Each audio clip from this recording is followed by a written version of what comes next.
Through a Scottish Prism, the programme that is unapologetically pro-Scottish independence and anti-Westminster rule. Everything we say here is viewed through a Scottish Prism. Brought to you by Barhead Boy.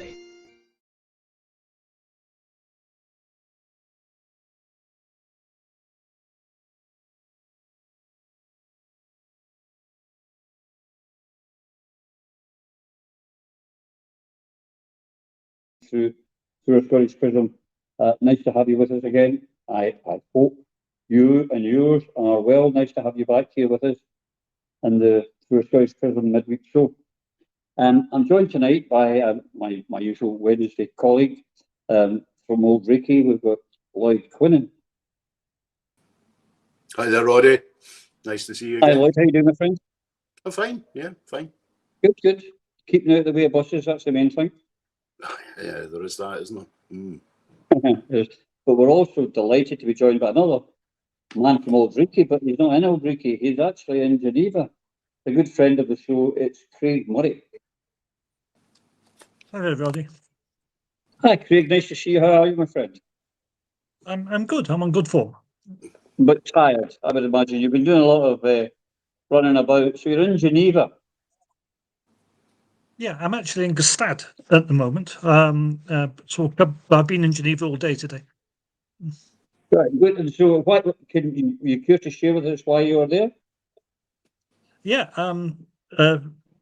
Well, after I got stopped by the police at Glasgow Airport and had all my electronics taken under Schedule 7 of the Terrorism Act, I received a letter subsequently to say that my phone wouldn't be returned until the investigation under the Terrorism Act was complete. So I seem to be subject to an investigation for terrorism, which is quite strange, really. It's very hard to get your head around it. But having already been jailed on a silly pretext by the Scottish justice system, I've rather lost faith in it. So I thought I would observe matters from Switzerland until they calm down, rather than sit around in Edinburgh waiting to be chucked back in Stockton. Well, that's quite sensible. But is it anything to do with your ongoing court case here with the UN? No, I mean, one reason I came here was because I've got a case at the UN where we're appealing against my conviction for contempt of court and all of the quite extraordinary things that were wrong with that process. So that was already running, if you see what I mean. And now we have something else. We now have a second complaint into the United Nations about this ludicrous terrorism investigation into me, which we're putting to the United Nations as continuing harassment. Also, the fact that, I mean, between my being in Stockton for contempt of court and this terrorism investigation, there were two other occasions where my house was invaded by Police Scotland. Once over who leaked some emails, which wasn't me, to Kenny McCaskill, and once over Stuart MacDonald's hacked emails. So, this is part of a continuing process of Police Scotland harassment that I've been really subject to for some years now, and it's getting a bit wearing. Do you think it is a main whatever? Is it because of what happened when you're an ambassador and you refuse to condone, shall we say, severe interrogations, or do you think it's because you support Julian, or is it because you're supporting a ceasefire in Palestine? What do you think is our main gripe? I think it's kind of all of the above. I mean, I think the British establishment has hated me with a passion since I blew the whistle on torture and extraordinary rendition, because that was a big thing. That was a big international thing, and I gave evidence to the European Parliament. I gave evidence to the Council of Europe, and it was a huge story. And it contributed, in fact, in many ways, to the Labour Party's electoral decline and losing power. So that and they've hated me for that whistleblowing ever since. And there's nothing the establishment hates more than an insider who blows the whistle. You know, you're regarded as a traitor, essentially. And then, of course, since then, my relationship with WikiLeaks and with Julian Assange has done nothing to mollify them. And my support for Scottish independence obviously has done nothing to mollify them. My support for Alex Salmond has done nothing to mollify them. And my support for Palestine. You know, I mean, if you add all those together, I am everything the establishment hates, I expect, and I've become a kind of lightning rod for. It's a bit like you remember the great line from Casablanca: "Round up the usual suspects." When they're feeling particularly angry about something, be it the acquittal of Alex Salmond, be it the pro-Palestine demonstrations or whatever, well, go and arrest Craig Murray. that makes them feel better. Yep. Well, you know, in Prism, you've really upset them. That's the final straw for them, Craig. Absolutely. We'd also hoped, Lloyd, to have Campbell Martin on here, who's written a couple of books and been quite outspoken about, shall we say, interference in the political discourse by, I would call it, unfriendly agents. You too are rather vociferous against interference from people who are not democratically elected.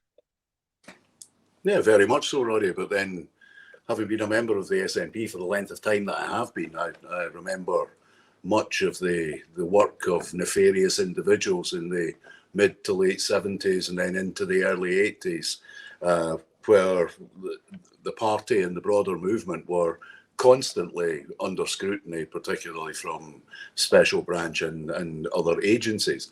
But I think also since I was elected in 1999 and made international connections, I became very well aware of the interest that was taken in myself by the security services of a few countries. What is happening to Craig at the moment, to me, is actually it's quite frightening that he doesn't get the coverage in our mainstream media that anyone else in similar circumstances would get. But I think, you know, when you become involved in some of the issues, particularly the issue of Julian Assange, as Craig has, then the focus of a number of the security agencies across the world is very much on you. You know, beginning obviously with the United States, with Britain, but you know we're very, very well aware also that there's so much content from WikiLeaks which is potentially damaging to Spain, to Israel, to Greece, to Italy. You know, a number of different countries, and you know the reality is our politics at the moment are the division between the needs and desires of the people and the needs and the desires for the protection of their own power by the states themselves. Yep.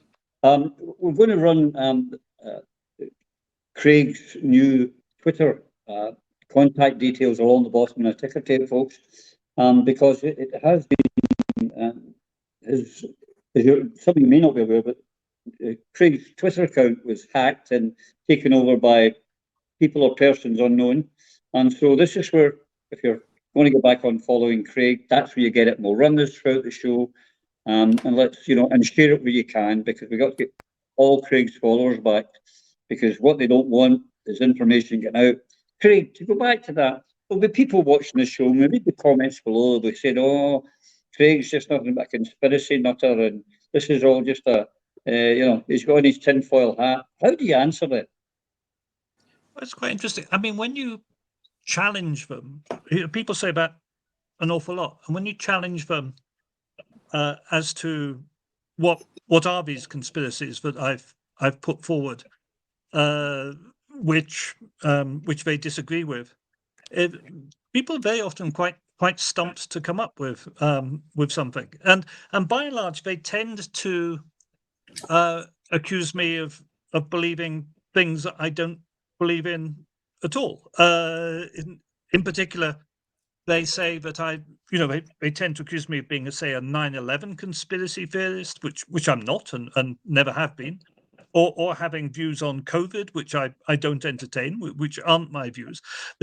It's quite interesting. You get it's a label used to attack any critical or non-establishment thinkers, conspiracy theorist, and then there's this view of kind of things conspiracy theorists might believe, and once that label's attached to you, people start thinking that you have opinions that you don't have in the least. And I should say, I've got nothing against people having their own ideas on 9/11 and COVID. Everyone's entitled to their own view.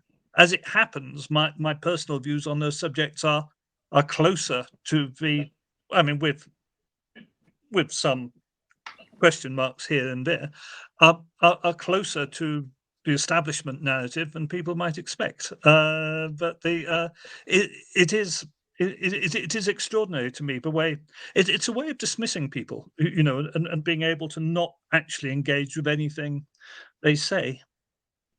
Yeah. You mentioned that, Lloyd, the mainstream media don't carry the story, but half the reason is they're complicit in a lot of this that's going on. I've often said it, I keep saying it, and I'll keep saying it again, is it's what they don't tell us that I figure is the mainstream media's biggest complaint. I mean, that was what Craig ended up getting put in prison for, because she told the rest of us the bit we weren't getting told, which was the defence case for Alex Salmond. They are as complicit as the Spooks. Yeah, there's no question about that. But it's an interesting word you use there, Roddy.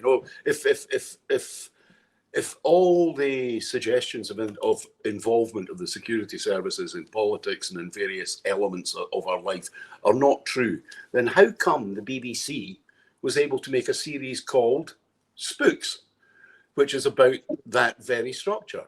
In fact, oddly enough, in the early or the late 90s, it was quite normal for television crime dramas to have elements of them which were about the security services, even on a strange and moderately comedic programme like New Tricks.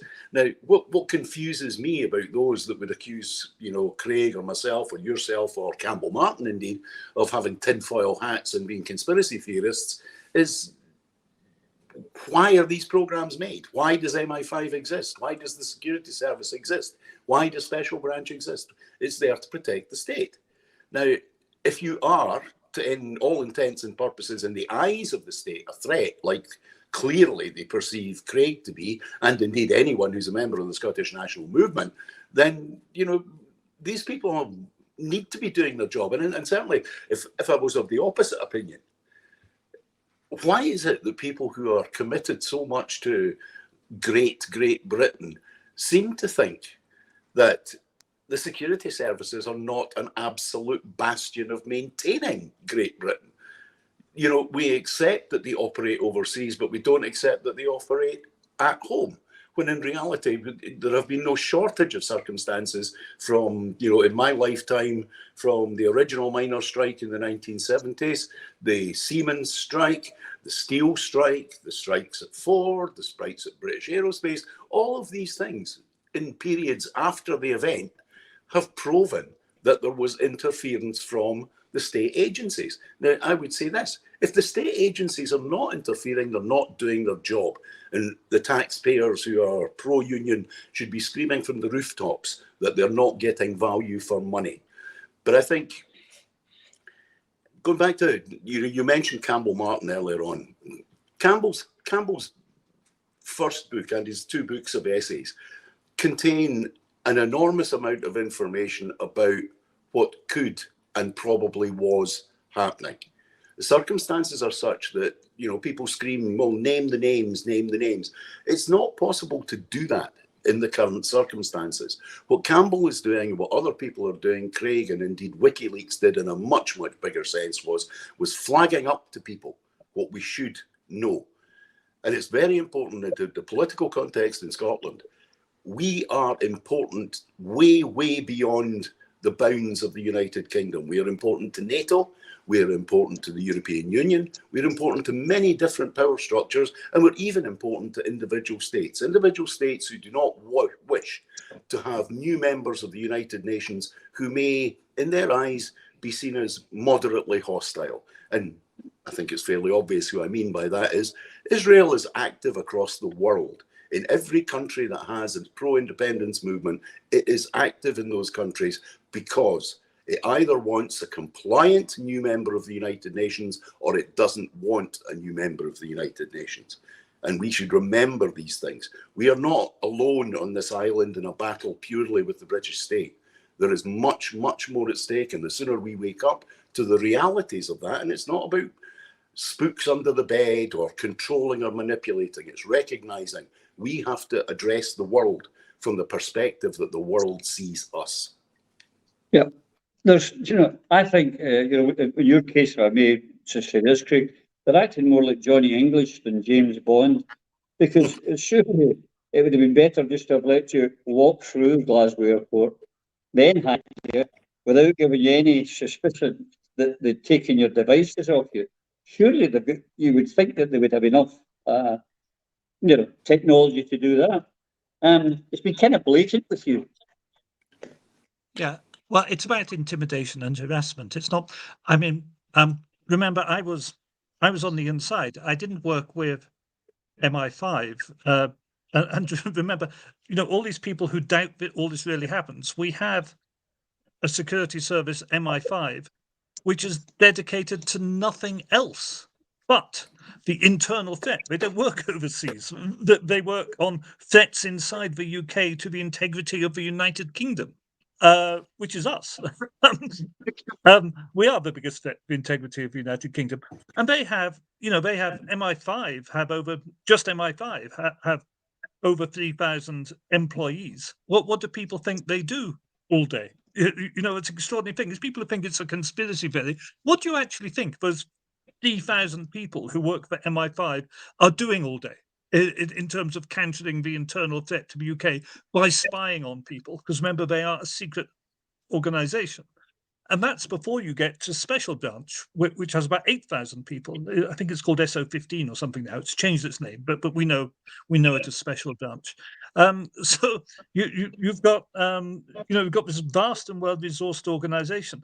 And I used to work with the security services. I mean, when I was negotiating the continental shelf boundary between the Shetlands and the Faroes, I took with me into the negotiations in Denmark whiteboard markers with hidden microphones inside to leave on the conference room so that when we left for breakout sessions, we could listen in to what the Danish delegation was saying among each other. And we had a disguised Danish speaker with us to interpret in real time what was being said, for example. And I did that with MI6.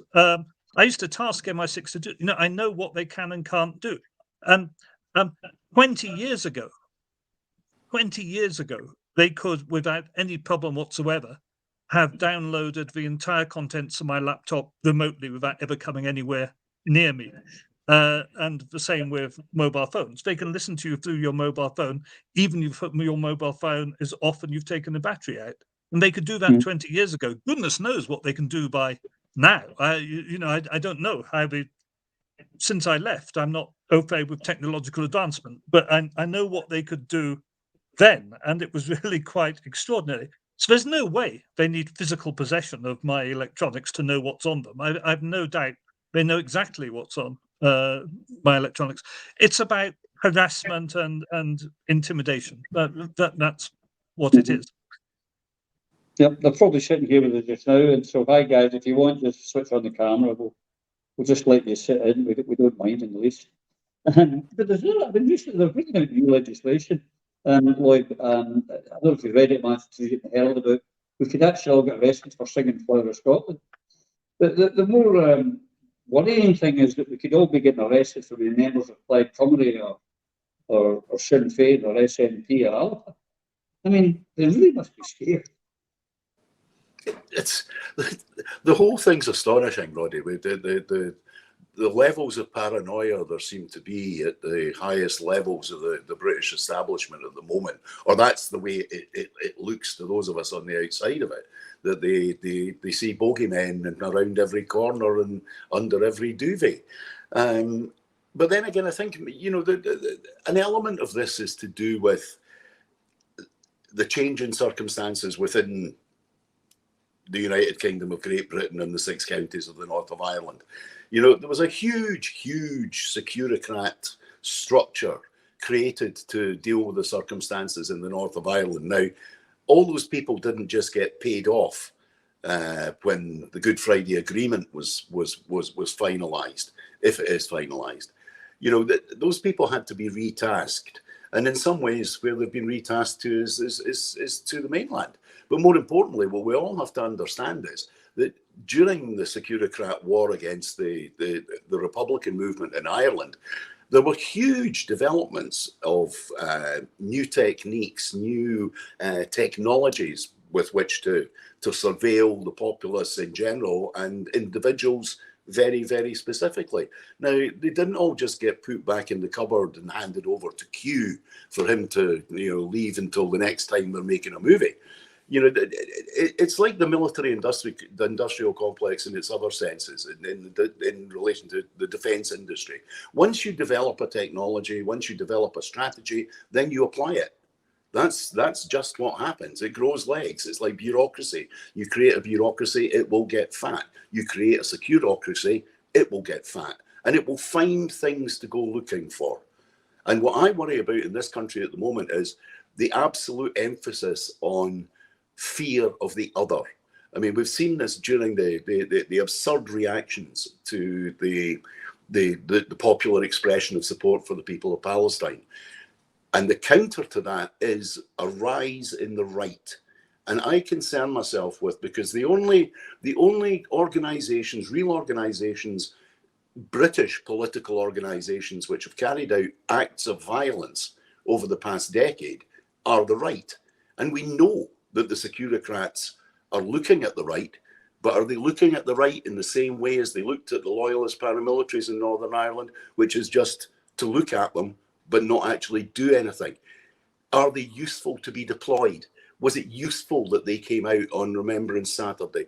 You know, the whole British security service approach provokes people to believe that things may be happening that may not be, but it also provokes us to think that things are happening that are not meant to happen in this country of warm beer and the sound of leather on willow.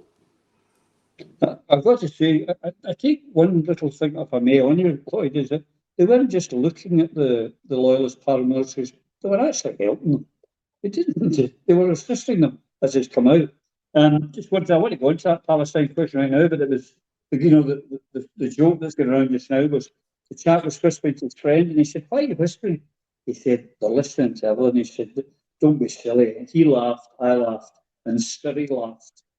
I think was quite appropriate. But on that, could it be, Craig?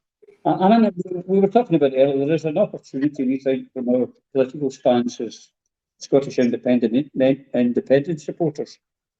Ukraine started, I think, a ball rolling where a lot more people than normal, started to say, "No, this doesn't sound right. I don't believe this." I think the Gaza situation has made it more likely more and more people are not following the BBC, the Western narrative, what the main political parties are telling them. And for once we have our main independence parties, the ISP, the SNP, the Alapa Party, are all on the same page. Is this an opportunity for us to unite together? Yeah, I mean, I'm actually very hopeful that the terrible situation in Palestine may at least help bring together the independent supporters in a common cause, remind us what we believe in and what we stand for, and help reunite us and stop us thinking about some of the rather petty things that have divided us and caused so much animosity and hatred that's built up between different independent supporters, which is, you know, a terrible shame. So really quite hopeful. I think history will. Well, I hope history will remember, because I think it is actually true that the great rise of the SNP in the early part of this century through to like 2012, 2014, from 2000, that steady and massive advance of the SNP. Yes, it was partly due to good governance and the inspired leadership of Alex Salmond and various other things. But I don't think we should underestimate how much of that, how revulsion at the Iraq War was a big driver. And it helped separate the Scottish people from the Labour Party. That was extremely important. And it made people realise that the values of Scottish people are not the values of the United Kingdom. You know, we didn't want to be part of a country that was illegally invading other countries and killing people. I mean, in terms of consequential deaths as well, from destruction of a health service and destruction of water supplies and everything, millions of people killed, maybe only a few 100,000 killed in the actual fighting, but millions of people died in Iraq as a result of the Iraq War and the Syrian War and the Afghan War and the Libyan War. And if you take all those together, tens of millions of people were displaced and had their lives ruined. And there was a revulsion at that in Scotland. And that, I think, was a big start of the independence movement. Well, it wasn't a start of independence movement, it was a push to the independence movement. And what we're seeing now is all of the main English parties in London are facilitating genocide in Palestine. Mm-hmm. They are. You know, there's no doubt about it. I was looking at opinion polls. I found 2 opinion polls so far taken on attitudes to Palestine, where you can dig down into the data and separate out Scotland and England and English regions. There's a YouGov poll taken quite soon after the 7th of October. I think it was the 13th of October, when things only really, were quite new in the crisis. And that showed a majority of only about a 2% majority. But in England and Wales, a majority of people said that they favoured Israel rather than favoured Palestine. It was a simple question about which side are you on, Israel or Palestine. And in England and Wales, a majority of people said they were on the Israeli side, not the Palestinian side. And I think that was affected by being close to the October 7th events. But nonetheless, but in Scotland, it was 3-1 the other way. It was 3-1 the other way. A huge difference in public opinion in England and in Scotland over Palestine. And of course, I mean, we've seen in London massive marches, and there is a very large and substantial body of opinion in England which is pro-Palestinian, but it's not a majority, or at least it's not a large majority. It was in Scotland, it's an overwhelming majority of people are pro-Palestinian. And I do think, and I should say, I think Humza Yousaf has actually behaved, and as you know, I've not been a great fan of Humza, but I think he's behaved with dignity and good sense, and has behaved very, very well in the Palestine crisis. I've been quite proud to have him as First Minister at this stage, and he's been subject to the most appalling racist abuse. And I think this is a time where it behoves us to protect our First Minister, whoever we are. And it's also a time when I want to see everybody from all sides of the Scottish independence movement getting together for Palestine. And I hope this can help us overcome some of those differences, and maybe a genocide somewhere, and the completely immoral, utterly immoral stance of the United Kingdom can help put some of our smaller disputes into perspective. That's my hope. Lloyd, Craig is absolutely right when he said that the Iraq War shattered the bond between the people of Scotland, and in England as well to a lesser extent, the people in Scotland with the Labour Party. But it took a while, actually. It was, there was a lagging period. I don't know whether it was people just got their thoughts together before it actually happened. Will it be the same with this, do you think? Because both Ukraine and Palestine, it would seem the majority of Scottish people oppose the British government position. Yeah, but I think, I mean, just carrying on from something that Craig talked about, it didn't begin with the Iraq War. To some degree, that was just a high point on a journey of solidarity. This country has a historic international reputation for solidarity, primarily with the ANC, and the years and years that anti-apartheid in Scotland was a very active organisation, not just on demonstrations, but running education classes, awareness classes, and generally putting the issue in front of people. Hence, there was such a positive reaction to the release of Mandela here in Scotland. You could include in that also the actions taken against Pinochet's Chilean regime in Scotland. That was all part of an education that I grew up with. I remember the hands around Hampden when we were playing in the friendly against Chile prior to the '78 World Cup, and that leads right through. The Palestinian Solidarity Committee and its various offshoots for the past 30, 40 years have been active in our society, promoting and indeed engaging and educating people on the issues, ably supported by elements within the Church of Scotland who are very active within the occupied Palestinian territories and have been for a very, very long time. Now, they were an essential part of the anti-Iraq war organizations. The very same people who were part of Palestine Solidarity, part of Chilean Solidarity, part of anti-apartheid, were also the people who were directly to the front in the Stop the War coalition in the early 2000s. As a result of that, and this is something I know from personal experience, certain countries see solidarity that is not the solidarity of the political elites with each other, but the people with each other. They see them as an enormous, enormous threat. You see it most specifically when you're involved in the independence movement, for instance. My involvement in the independence movement in other countries across the world has brought me directly into not confrontation, but into a relationship with a number of different security services. And the principal reason on each of the occasions I had been interviewed by them, every time it has come down to, but why are you supporting? Why do you support the Galicians? Why do you support the Corsicans? Why do you support the Basques? Why do you support the Catalans? It's none of your business.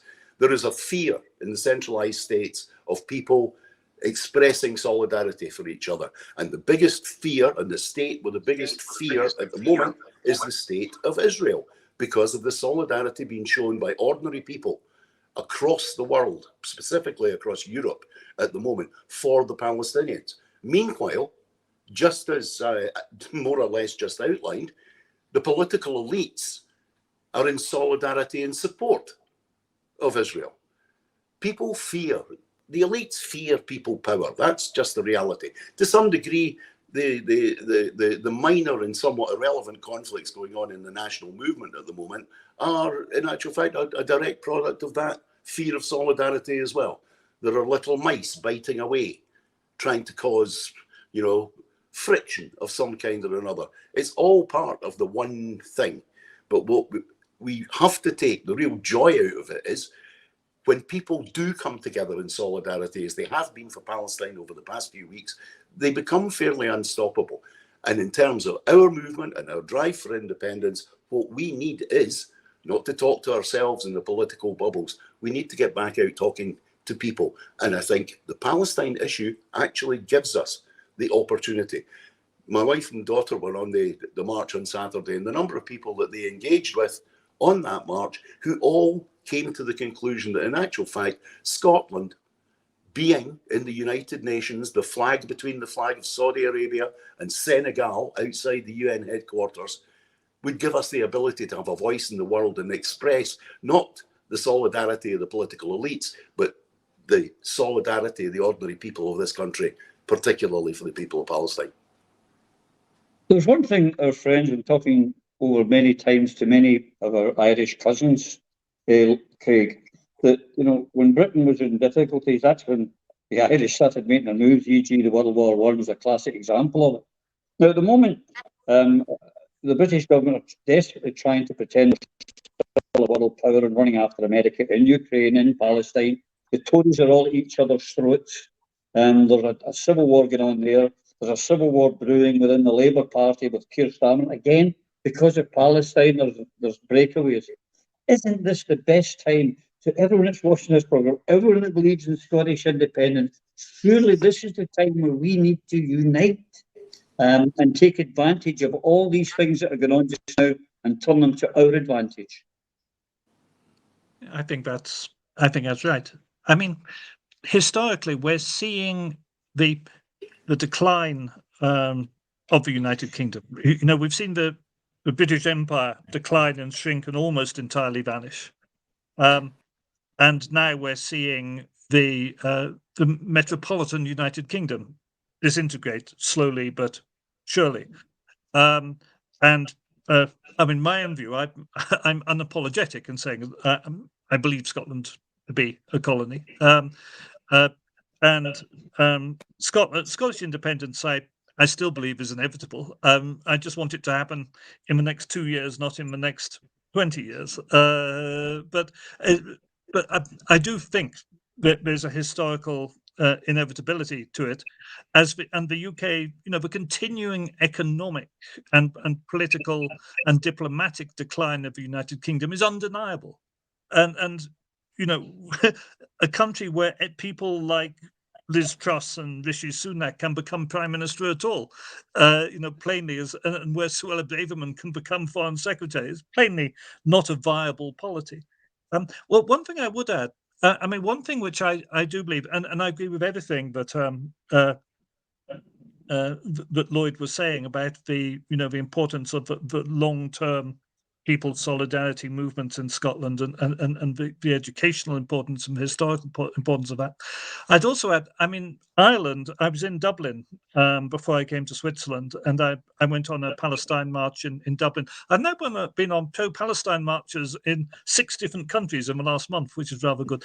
But I do believe that in Scotland and Dublin there is somehow a genuine folk memory of what it means to be dispossessed of your land and colonized. And I think that is part of the explanation of why there's this radical difference of view in Ireland and Scotland, you know, why we have a natural sympathy with a colonized and dispossessed people. I think that's very important. But I do agree, Roddy, that, you know, the moment is now.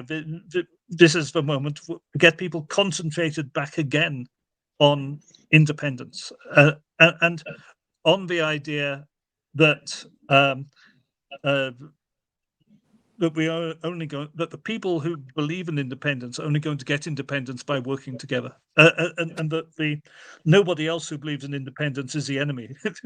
The enemy are over there. Yeah, it's what we've got to do, Lloyd.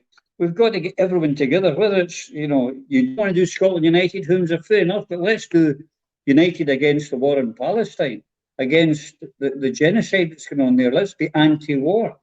Let's all unite on that one. Surely everybody will unite under that. I would think if you were strategists, independent strategists in other countries would approach this in quite a different way. Their approach would be, and I think correctly, and it was what some of us in the SNP tried to do during the nonsense war in Iraq and Afghanistan in the early 2000s, was to point to the fact that the majority of the people in this country would take to the streets saying we want peace, but the government of the United Kingdom of Great Britain and Northern Ireland would not. This was clearly showing that we have a polity which has a different perception of where we should be in the world. They want to be represented by people who express the same desires as they do. So in real terms, the strategy here is, this is what being part of Britain means. It means that you are, to one degree or another, culpable for the actions of your government. And so long as the government is the government of Westminster and not an independent government in Edinburgh, then we carry an element of responsibility. And if we don't want these things to be happening, if we don't want them to be bombing hospitals, then what we have to do is to take responsibility. And ultimately, you know this, Roddy, Craig, you know it, most people do know it. Independence is about taking responsibility. It's taking responsibility personally, it's taking responsibility as a society, and it's taking responsibility internationally and politically as a polity, a national polity, the people of Scotland represented as the nation of Scotland in world politics. If we want that, and we don't want to be the people who, you know, less than half a mile from where I'm sitting right now, there are people on the roof of an arms factory that they've sabotaged. And that's an arms factory here in Edinburgh that produces targeting software for the Israeli Air Force. Now, these people are not vandals. They're not vandals or thugs. They're peaceniks. They're people who want peace, like the majority of the people in this country. Unification of the independence movement has to be behind the big ideas. And the big idea is here. We as an independent country, whose side would we be on? We know whose side we would be on. We would be on the side of justice and truth. And that's the side of the Palestinian people. Well, I agree. I give you credit immediately, Craig. I think you were the first person to say several weeks ago that while our political elite and media are all on the side of Israel and what's going on with them, that the public are rejecting. I don't think I've ever seen it so quite severe, the disparity between the public and the elite and the media. Have you ever seen it quite this separated? It has been extraordinary. And also, I think it's slightly moderated in the last week, but I think the shrillness and desperation of the BBC propaganda was quite remarkable in the first. It was as though they knew they were losing the audience and were just getting more and more shrill and more extreme in terms of propaganda and bias in order to try to get the audience back. I thought that was quite fascinating. That we saw elements of that in 2014, of course, during the referendum campaign, where also they, but there was a sense. There's been a sense of panic, and I think that's what Braverman was channeling, if you like, and exemplifying the fact that instead of a calm approach to trying to find a way to win the public round to their opinion, they realized they had lost control of the narrative and were trying to resort to the most extreme measures. And there are. I mean, I've not actually been charged with anything as of yet, but there are people, good people, who've been arrested for singing "From a River to the Sea" on tube trains. There are people who've been arrested for a placard set with the Star of David, an equal sign, and a swastika. People have been arrested for that. A lot of people have been arrested. There's a trial on at the moment, I think, at Shenstone, I believe it is, of 8 people from Palestine Action who also took part in actions against another Israeli arms factory, and some of the sentences being handed down. There's one lady who got 2 months for contempt of court for refusing to stop when the judge when she was explaining her motivation to the jury, and the judge said your motivation is irrelevant. And in fact, one thing they've done is make a positive attempt and actually instructed judges down in England in these trials of Palestine Action sympathizers, where they're trying to get rid of the idea of jury nullification by saying you're not allowed to, all that matters, a bit like collateral evidence law in Scotland, all that matters is did you do it or not? You're not allowed to say why you did it. That's irrelevant. And lawyers have actually been threatened with contempt of court if they try to explain the motivations of their of their clients. So there is definitely a sense of shrillness and panic among the establishment. But the bad point of that is, of course, that some of that is showing itself in repression, frankly, and I fear we might see a wave of quite harsh, all these people who've been imprisoned on demonstrations, none of those have yet come to trial. They will do over the next few months. I'm worried that we may see scores of good people getting quite harsh jail sentences as part of this wave of repression. Yeah, it is an absolute worry. And it comes from propaganda from both sides, Lloyd. But one of the ones I've seen, we've been told by numerous things that would be different outlets in the West that all these Hamas, and let's just say before we go any further, I condemn all terrorist acts and the death of all civilians, the hostages of all civilians, be it Israeli or Palestinian. That goes without saying. But we've been told about beheaded children, etc. But the latest one is that it seems that Hamas, which I don't think is a huge group of people, it's not massive, but we're led to believe they've got 23 headquarters in every hospital in Gaza, in every school in Gaza, and all these headquarters are there. As I said in a tweet earlier today, they would have to have as many members as the Chinese Communist Party to have so many bloody headquarters, would they not? It suits the narrative of Israel. Israel would have people believe that every single Palestinian is either a member of Hamas or is culpable. And the reality, and to some degree, that is a reality. Hamas is, and they don't like talking about it in the West, but the fact is, Hamas was the democratically elected government for both the West Bank and Gaza in 2006. They won by a landslide, and they won by a landslide not because they were threatening to go to war, but they were taking on the corruption that existed within the Palestinian Authority. Hamas was supported by the people of both Gaza and the West Bank because they provided social security, education, medicine. They provided a support structure which was supposed to be provided by the Palestinian Authority. But after the death of Arafat, that all fell by the wayside.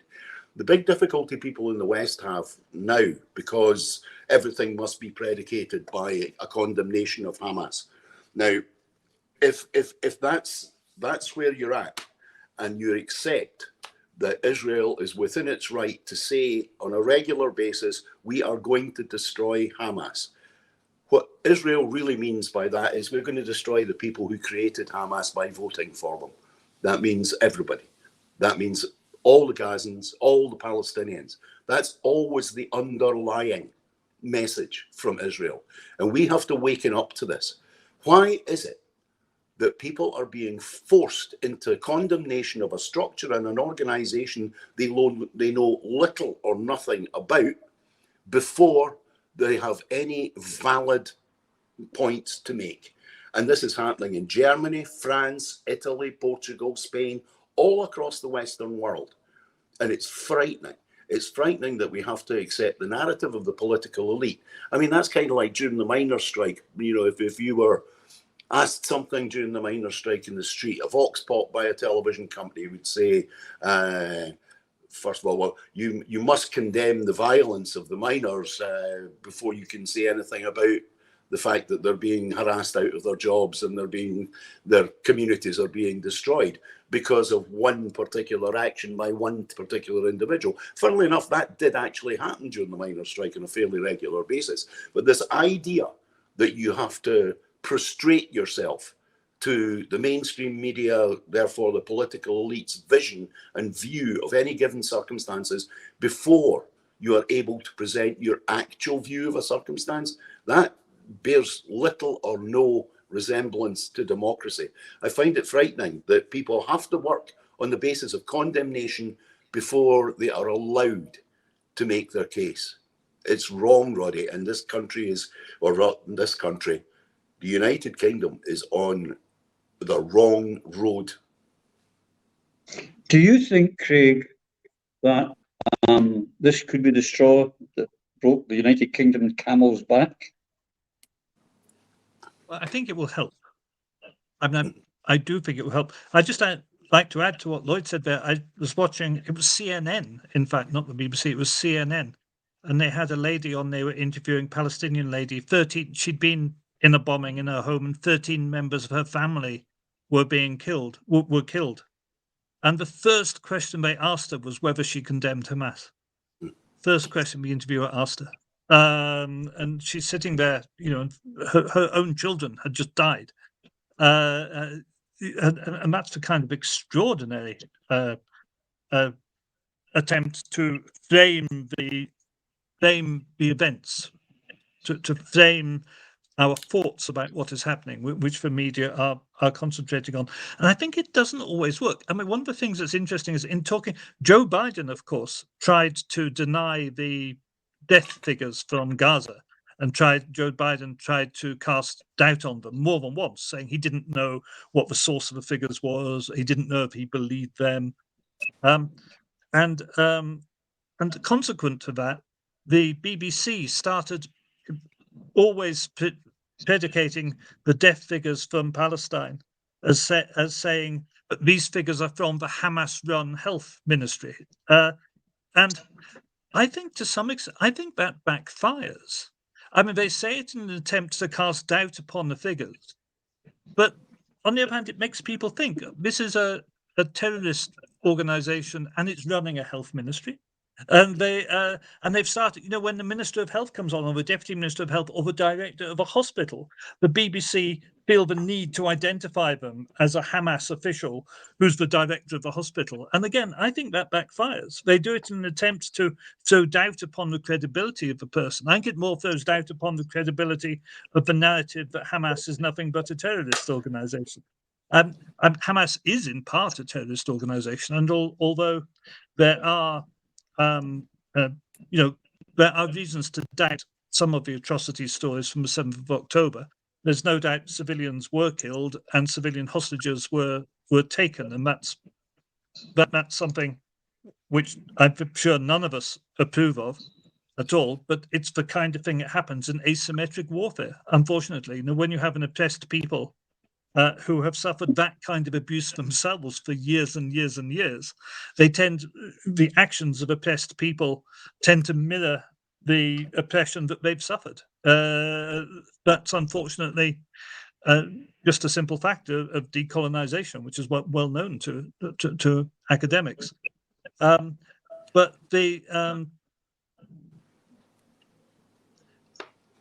sorry, I lost my thread of thought there. But the mechanism by which this translates, I think it's very important that the independent supporters are seen front and center of the pro-Palestine campaign and of the campaign for ceasefire, and that people attend the march for ceasefire with a Palestine flag in one hand and a saltire in the other hand. I think we need to be seen and shown, to be out there, and I think it will be. It's not in itself a kind of magic bullet that's automatically going to lead on to independence, but it is a unifying factor. And just one last thought as well. On Twitter and social media, I think it's extremely helpful that nearly all of the most active unionist accounts are now very active pro-Israeli accounts. This extremely strong correlation between the active union flag waving Orange Order style unionism and unquestioning support for the state of Israel. There's a very, very strong correlation there, which is obvious on social media.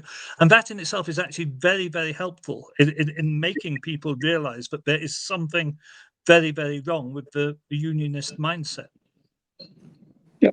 On that, Lloyd, it's a fact, continuing from that, I tend to find that the people, the unionists who support Israel are the same ones who support the NATO proxy war in Ukraine, who hate Iran, who hate North Korea, and all the ones that the Western media have told them to hate. And they also hate their own country of birth.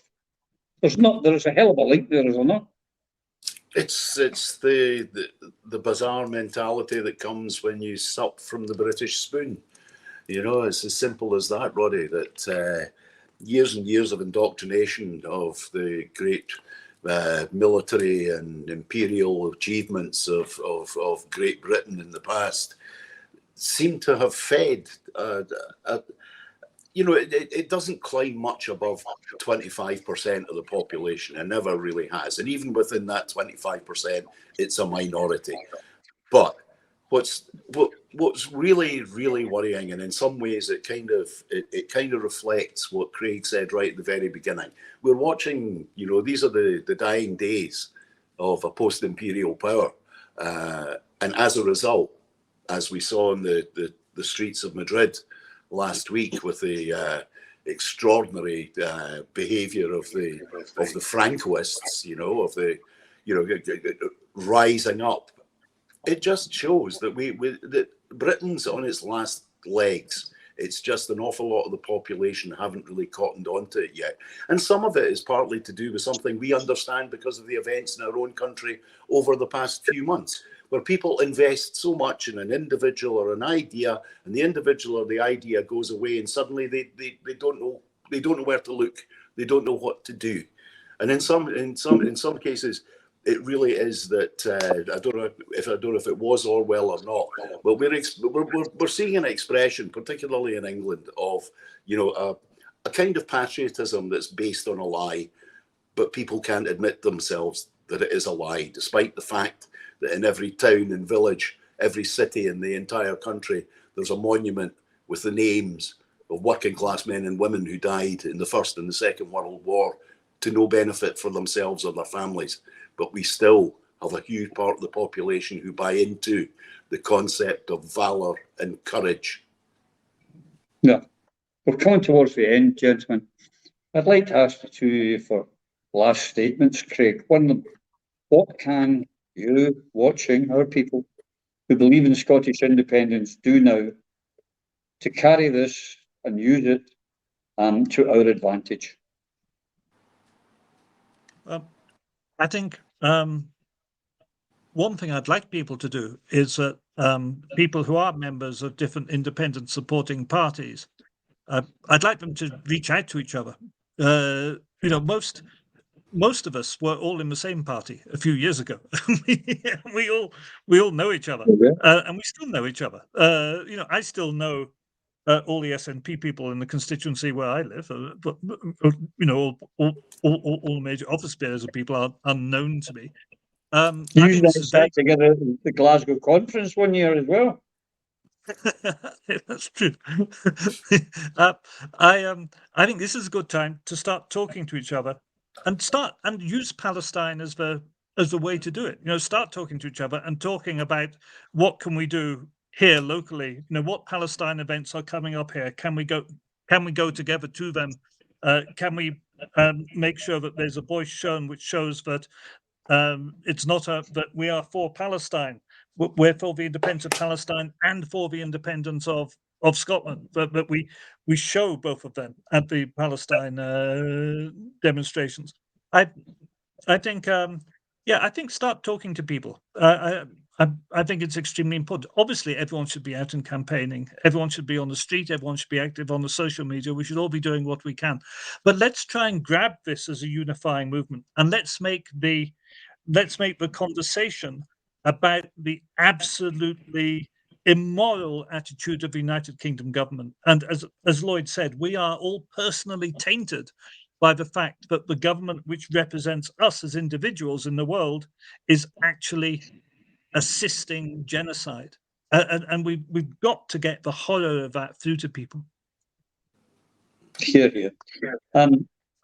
Lloyd, we can, dare I say, every Scottish independence supporter can get all under one banner, be that the banner of Palestine. Yeah, absolutely. But more importantly, Roddy, an awful lot of people who are on these marches in exactly the same way as they were again the Stop the War marches back in the early 2000s are the voters. They're not necessarily political activists. They're people who are motivated by the horror they're seeing on television and an understanding of that horror. They're the people we need to be talking to. The people who are already motivated and in the parties, they'll get their stuff sorted out at some point. But if we want to build the movement, and there's nothing crystallizes it, the need for independence more than the Stop the War in the early 2000s and the situation in Palestine at this very moment. If we as Scots want to have influence in these events, rather than, making a statement that Westminster may or may not pay attention to. If we want to have a voice, if we want to make effect and allow our children to have effect in the world, there's only one answer, and that is to become an independent country and a member of the United Nations. The opportunities here are enormous. People we speak to on these marches, it's easy to be able to say to them, look, we could be marching here as a country. Rather than marching and demonstrating against the government of the United Kingdom, which is effectively what these demonstrations are, against their policy, we could be marching positively. We could also be doing some of the things that, non-aligned countries like Ireland is doing, which is the largest military force on the Lebanon border at the moment, apart from the Israelis and Hezbollah, the Irish army. They are the United Nations peacekeeping force on that border. If we want to take our place in the world, then maybe we could be the peacekeeping force in Gaza. That would be magnificent. Gentlemen, clock's beating us. I want to thank you. I want to thank you all for watching. And I hope you and all yours are safe and well. And I want you all to think about the poor people in Palestine, and not forgetting the people in Ukraine and the Donbass and the rest of Ukraine who are at war just now. And hopefully by the next time we speak, nothing would give me greater pleasure than to be able to sit in a programme that the wars and killing had stopped in both Ukraine and Gaza, and peace would break out. I live in hope. But I hope more and more as well that you and yours stay safe till we see you again. Good night. Through a Scottish Prism, the programme that is unapologetically pro-Scottish independence and anti-Westminster rule. Everything we say here is viewed through a Scottish prism. Brought to you by Barhead Boy.